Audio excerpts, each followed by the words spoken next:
and climax. At that moment, I knew the life is fucked up. मैं तो मर के जिंदा हो गई हूँ. Hello everyone, welcome back to my YouTube channel. I am Akshata and आज के वीडियो में हम करने वाले हैं टाइम पास. बिकॉज लिटरली मेरे जिंदगी में टाइम पास के अलावा और कुछ चल भी नहीं रहा है. तो मैंने सोचा क्यों ना इस टाइम पास को ही कंटेंट बनाया जाए. पैसा ही पैसा होगा. तो ये वीडियो देख के आपका कुछ भला नहीं होगा, कुछ बुरा भी नहीं होगा, शायद आप ये देखने में इंटरेस्टेड भी नहीं होंगे, बट गेस व्हाट, ये चैनल मेरा है और मैं यहाँ पे कुछ भी पोस्ट कर सकती हूँ और आपको देखना पड़ेगा. स्किप मत करना वरना YouTube को लगेगा कि मैं बोरिंग हूँ. एंड ट्रस्ट मी गाइस, मैं बोरिंग नहीं हूँ. You will see it in the video. मैं कुछ सुपर इंपॉर्टेंट अपडेट्स आपके साथ शेयर करने वाली हूँ मेरे जिंदगी के. So without wasting our time let's just get started with the video just to waste your time. शाबाश बेटा, बहुत बढ़िया. सो हम शुरू करते हैं from the month of August. तुम इसको समझ सकते हो कि ये क्वार्टरली अपडेट्स है. नहीं, तुम इसको समझ सकते हो कि ये 6 मंथ्स हाफ ईयरली अपडेट्स हैं. ये क्वार्टरली तो नहीं, अगस्त से तो 6 महीने ही बचे थे मेरी जिंदगी में. तो तुम इसको हाफ ईयरली अपडेट्स समझ सकते हो. तो हम शुरू करते हैं लास्ट 6 मंथ्स का अपडेट जो कि सुपर इंपॉर्टेंट है. तो जो बुरी चीजें हुई है वो मैं आपको बताने वाली हूँ. अभी अगस्त से आपको स्टोरी बताने के लिए आपको जनवरी या फरवरी का एक स्टोरी बताना पड़ेगा, तो वो सुन लो.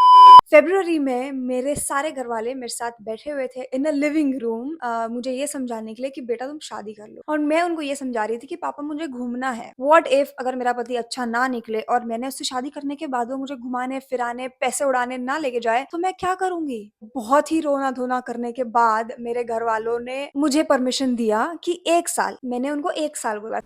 अब उनको क्या पता कि मेरे मन में तो 5 साल का गैप चल रहा है कि मैं 5 साल तक शादी नहीं करने वाली हूँ. लेकिन अभी पिछले 5 साल से मैं यही कर रही हूँ कि हर 1 साल बाद मैं उनको ये बोलती हूँ कि मैं अगले साल शादी करूंगी.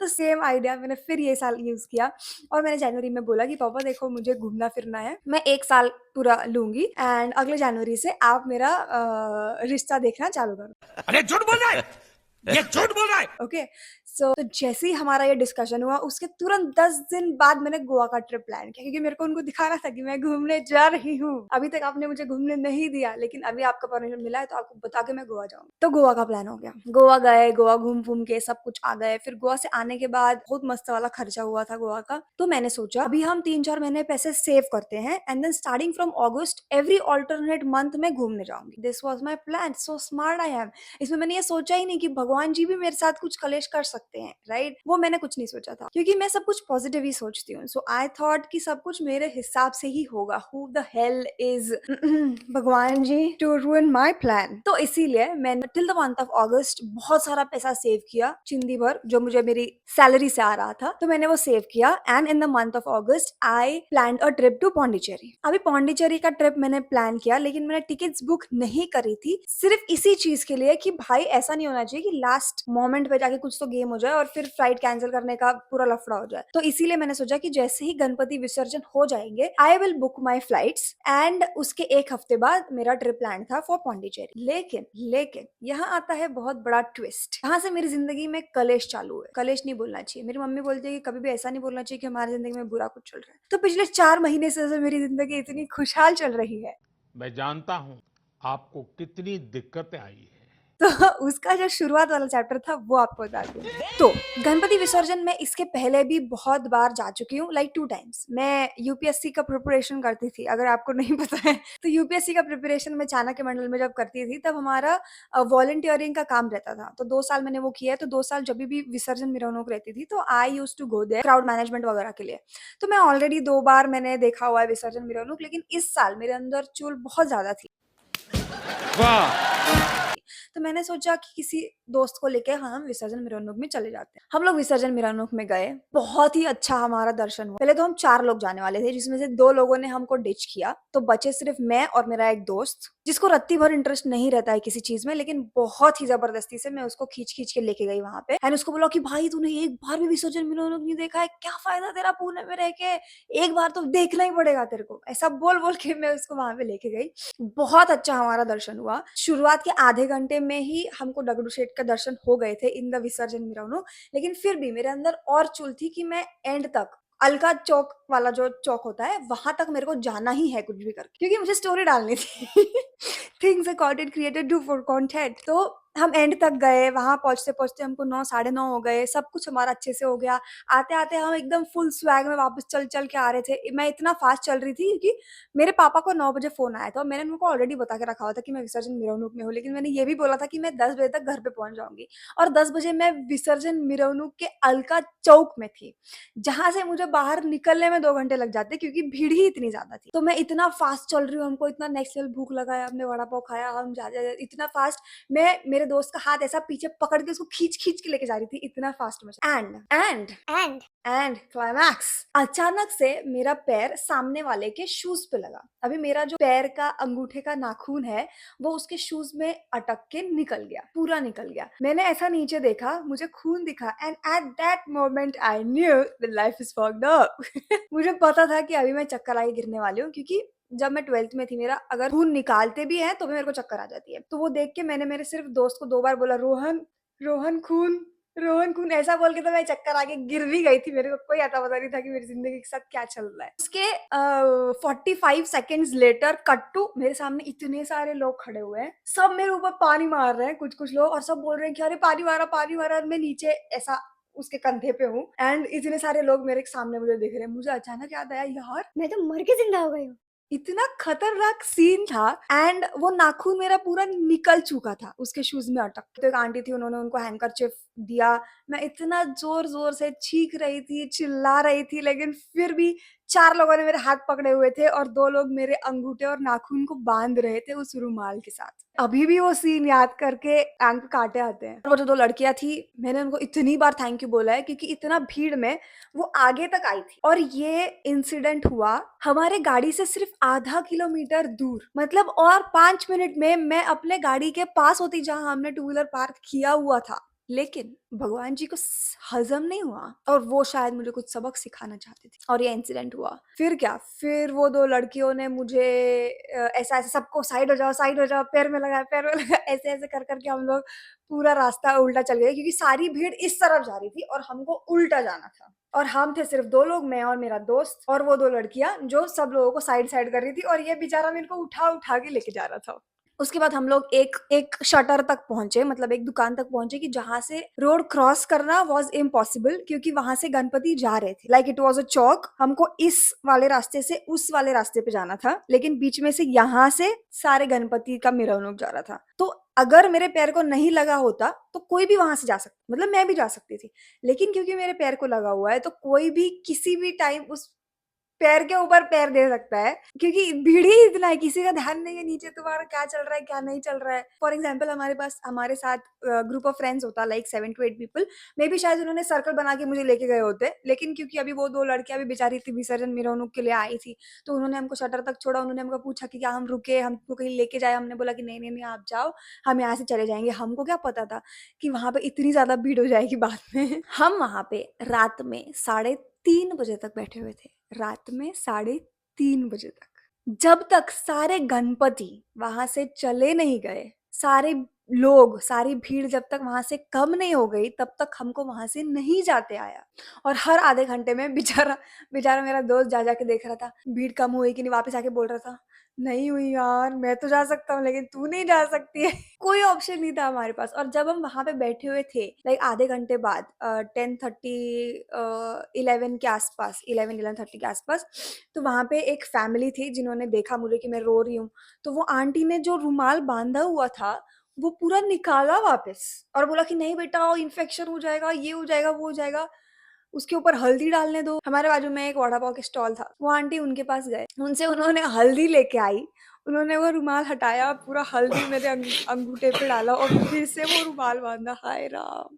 फिर से मैं इतना जोर जोर से चीख रही थी और चिल्ला रही थी कि जिसका कोई लिमिट नहीं है। और फिर हम वहां पे 3:30 बजे तक बैठे थे क्योंकि कहीं से जाने के लिए जगह नहीं थी। हमने एक दोस्त को फोन भी किया था, वो उसके घर से निकला, वो एक पार्किंग नहीं है वहां तक पहुंचा लेकिन वहां से अंदर उसको कोई भी एंगल से नहीं आया होता क्योंकि 10:30 11 का टाइमिंग था जो कि पीक टाइम चल रहा था। तो उसको भी कहीं से अंदर नहीं आते आ रहा था, ना हमको कहीं से बाहर जा रहा था। तो हम बहुत ही सक्सेसफुली वहां अटक चुके थे। तो हमने हमारी पूरी रात 3 वड़ा पाव और 1 बिस्लरी पे गुजारी है। उसके बाद क्या, उसके बाद गणपति जी चले गए, फिर थोड़ा-सा चल के 10 5 या 6 मिनट की दूरी पे मैं चल के गई, फिर उसके बाद मेरा दोस्त जाके गाड़ी लेके आया अंदर तक, फिर हम बैठ के गाड़ी पे गए और मैं गाड़ी पे बस उसको इतना ही बोल रही थी की "यार रोहन मला नख नाही काढायला लागणार ना?" क्योंकि मेरी इतनी फट रही थी, मेरा नाखून पूरा ऐसा उखड़ चुका था, लेकिन वो स्किन के ऊपर ही था। तो अगर डॉक्टर को नाखून निकालना है मेरे पैर से तो उनको वो ऐसे करके निकालना है। तो मेरे को ऐसा लग रहा था कि अगर उखड़ ही गया था तो पूरा ही उखड़ जाता, उतना भी क्यों बचा था मेरी स्किन पे भाई? तो मैं तो बस उसको वही बोल रही थी कि यार ऐसा नहीं होना चाहिए कि भगवान मेरा नाखून निकल जाए, पूरा कैसा लगेगा कि मेरे 10 नाखून है उसमें से 1 नाखून चला गया, भगवान को विसर्जित हो गया। मतलब गणपति जी के साथ-साथ मैंने मेरा 1 नाखून भी उस विसर्जन दिन पे विसर्जित किया है। घर पे आने के बाद कोई हॉस्पिटल खुला नहीं था, कोई क्लिनिक खुला नहीं था। जो पेन किलर्स होते हैं वो मैंने ली और मैं सो गई। फिर आई दूसरे दिन की सुबह। दूसरे दिन सुबह मैंने मेरी रूममेट को बताया कि उसके पास 4 व्हीलर, 2 व्हीलर पे मैं नहीं जा सकती थी क्योंकि आते वक़्त तो मजबूरी थी ना, लेकिन अभी तो प्रिंसेस ट्रीटमेंट चाहिए है मुझे। तो मैंने मेरी फ्लैटमेट को उठाया, उसको बताया कल रात क्या-क्या हुआ, क्या-क्या नहीं। तो वो बेचारी फुल टेंशन में आ गई। हम लोग क्लिनिक गए, क्लिनिक में हम लोग पहुँचे, डॉक्टर ने सब कुछ किया। सब कुछ करने से पहले मैं उसको 4 बार बता चुकी थी कि नाखून मेरे को नहीं निकालना है और वो कुछ करने से पहले ही मैं उसको ऐसे देख रही थी। वो डॉक्टर भी बेचारा परेशान होके मेरे को देख रहा है, बोल रहा है, "मीता अजून काही केलं पण नाही, तुम्ही असं का बघताय माझ्याकडे?" अभी ये चीज़ सोच के मुझे इतनी ज़्यादा हँसी आती है, लेकिन उस टाइम पे मेरी बहुत फटी हुई थी नेक्स्ट लेवल। मुझे कुछ भी हो जाए नाखून नहीं निकालना था। मैंने उनको बोला कि तुम कुछ तो करो, उसको चिपका दो जैसा हो सकता है वैसा। इन्होंने बोला कि नहीं, नाखून निकालना पड़ेगा। पहले तो बोले कि बिना एनेस्थीसिया का निकाल दूँ। फिर मैंने मेरी फ्लैटमेट और जो मेरा दोस्त था उन दोनों को बोला कि नहीं, नहीं, नहीं बिना एनेस्थीसिया का तो अपन नहीं निकाल सकते, मेरी तो जान चली जाएगी। फिर उन्होंने बोला कि ठीक है आप एनेस्थीसिया दे दो। वो इंजेक्शन-विंजेक्शन से डरती है। उस इंसान ने मेरे को 4 इंजेक्शन दिए हैं भाई। 1 पैर 2 पैर में दिए, मतलब 2 पहले पैर में दिए, अंगूठे में दिए 2 और वो एनेस्थीसिया चढ़ने से पहले ही मैं इतना ज़ोरों से चीख रही हूँ, चिल्ला रही हूँ और उसने मेरा नाखून खींच लिया। मैं इतना ज़ोर-ज़ोर से चिल्ला रही हूँ और वो मेरे को देख के क्या बोल रहा है पता है डॉक्टर? "इतना ज़ोर-ज़ोर से मत चिल्लाओ, बाकी भी पेशेंट्स हैं यहाँ पे।" तो मैं क्या करूँ तेरे पेशेंट्स का? भाई मेरे को दर्द हो रहा है, उससे उसको कुछ लेना-देना नहीं है। वो बस मेरे जो दोस्त हैं उनको देख के बोल रहा है, "मैं कुछ कर भी नहीं रहा हूँ" और उसने मेरा नाखून खींच लिया है और बोल रहा है कि मैं कुछ कर भी नहीं रहा हूँ। फिर उसके बाद वो सिस्टर आई, उसने भी इतना ऐसे-ऐसे करके वो पूरा पट्टी किया और उसके बाद मुझे बोला कि और 2 इंजेक्शन दे। अगर आपको नहीं पता है, तो इंजेक्शन का नाम सुनते ही मेरे को रोना आ जाता है और यहाँ मुझे 2 इंजेक्शन ऑलरेडी लग चुके थे। मेरे अंगूठे की ऊपर जो ड्रेसिंग है वो हो चुकी थी और फिर से और 2 इंजेक्शन देने थे। तो मैंने मेरे दोस्त को बोला की "यार नाही यार, आज नाही घेऊ आपण उद्या घेऊ ना इंजेक्शन जेव्हा ड्रेसिंग लावू तेव्हा." बोलते "नाही, नाही, नाही, नाही मग उद्या तुला अजून जास्त त्रास होईल." अरे माहिती आहे मला त्रास होईल भाई, पण आज नाही घ्यायचंय. ऑलरेडी कंप्लीट झालंय जे व्हायचं होतं आज ते. वो जो सिस्टर थी उन्होंने भी बोला कि नहीं, नहीं आज ले लो. फिर सारा उनका उनका जो लॉजिकल एक्सप्लेनेशन था वो ये था कि फिर जितना भी दर्द है वो तुमको आज ही के दिन में हो जाएगा ना, फिर कल क्यों वापस दर्द सहन करना है? जो कि ठीक भी था, लेकिन नहीं, मेरे से नहीं हो रहा था। तो एक इंजेक्शन उन्होंने मुझे हाथ में दिया और एक मेरे बम में दिया। ऐसे करके मेरी जो पूरी एक साइड थी, पूरी इंजेक्शंस से भर चुकी थी और ऐसे मेरी जो पौंडीचेरी की ट्रिप है, वो कैंसल हो गई। क्योंकि जो पट्टी की थी, 1 महीने तक उसको पानी टच नहीं होना चाहिए, जो भी हुआ था नाखून जो निकाला हुआ था, वो गीला था ज़ख्म पूरा, तो उसके ऊपर पानी नहीं लगना चाहिए ऐसे डॉक्टर ने बोला था। तो अभी पौंडीचेरी अगर हम जा रहे हैं, तो बीच पे जाना तो ज़रूरी है और बीच पे जाएँगे तो पानी में जाएँगे, फिर वो उसको लगेगा, ये सब होने नहीं दे सकते, तो इसीलिए फिर जो पौंडीचेरी का प्लान था वो कैंसल हो गया। और ऐसे सारे मौकों पे जो दोस्त होते हैं, वो कैसे काम में आते हैं, वो बताती हूँ मैं आपको। जब मैं रात में 12:30-1 बजे गणपति विसर्जन मिरवणूक के बीच में बैठी हुई थी, तब मैंने मेरे एक दोस्त को मैसेज भेजा। बस ऐसे ही कि मुझे बहुत ज़्यादा रोना आ रहा था, समझ में नहीं आ रहा था कि मैं क्या करूँ यहाँ बैठे-बैठे क्या हो गया? बोल रहे थे पहले ही पापा कि जाओ मत, बहुत भीड़ होती है, लेकिन फिर भी मस्ती देखो, ऐसा-वैसा तो मैंने मेरे दोस्त को मैसेज किया कि यथा देख वो चाहती ऐसा-ऐसा तो हो गया दीदी है और उसका सीधा-सीधा रिप्लाई मैं विसर्जन यहाँ भी पे कर डालती हूँ सकती और थी, उसका बट वॉइस दीदी नोट भी यहाँ पे खिलाड़ डालती हूँ, मस्ती तो तो ऑडियो क्लिप। देखो।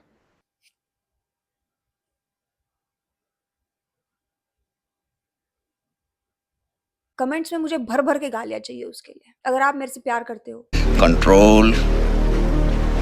नहीं यार मत गालियाँ डालो, मेरी ही दोस्त है बेचारी, जाने दो। तो ऐसे दोस्त होते हैं। तो पहला महीना हमारा यहाँ कंप्लीट होता है। पौंडीचेरी ट्रिप कैंसल हो गई। जो मुझे कभी नहीं लगा था कि मैं एक साथ 4 इंजेक्शन लूँगी, वो मैंने ले लिए। फिर क्योंकि अभी ये 1 महीने का रेस्टिंग पीरियड चल ही रहा था, तो मैंने सोचा ठीक है, अभी नहीं हुआ, कुछ तो अच्छा आने वाला होगा मेरी ज़िंदगी में, इसीलिए भगवान मुझे किसी कठिन परीक्षा से गुज़ार रहे हैं। तो इसीलिए मैंने दिल पे हाथ रख के मेरी पौंडीचेरी की ट्रिप थोड़ी-सी एक्सटेंड कर दी। फिर आया अक्टूबर का महीना। अक्टूबर के महीने में मैंने ऑलरेडी प्लान करके रखा था मेरी मम्मी का birthday, so I wanted to visit home town. मैं घर पे गई, घर वालों का प्यार, बेइंतहा मोहब्बत, उन्होंने मुझे 7 दिन वहीं रुका लिया। बर्थडे था 1 दिन का, मैं घर पे रुकी 7 दिन। फिर मैंने सोचा था कि दिवाली के बाद मैं पौंडीचेरी का ट्रिप प्लान करूँ। मैंने घर पे बैठे-बैठे वो प्लान भी किया। मैं घर से बर्थडे सेलिब्रेट करके वापस भी आ गई। अराउंड 7-8 तारीख को मैं वापस आई होंगी और दिवाली थी 22-23 तारीख। मैंने सोचा दिवाली करके पूरा फेस्टिविटीज़ का मोड हटा के ही हम पौंडीचेरी जाएँगे। फिर दिवाली आई, मैं दिवाली के लिए घर पे गई। दिवाली के लिए घर पे जाने से पहले ही मेरा जो विज़डम टूथ है, वो दुख रहा था। दुखता है, कुछ भी दुख सकता है। एक इंसान है, इंसान में बॉडी है, इंसान की बॉडी है, बॉडी में बहुत सारे पार्ट्स है, तो कुछ भी दुख सकता है random. Hospital, hospital, clinic, no clinic, hospital, injection, doctor, sister नहीं चाहिए, कुछ भी नहीं चाहिए। मतलब नहीं कराई दांत। बहुत सारा आइसक्रीम खाओ,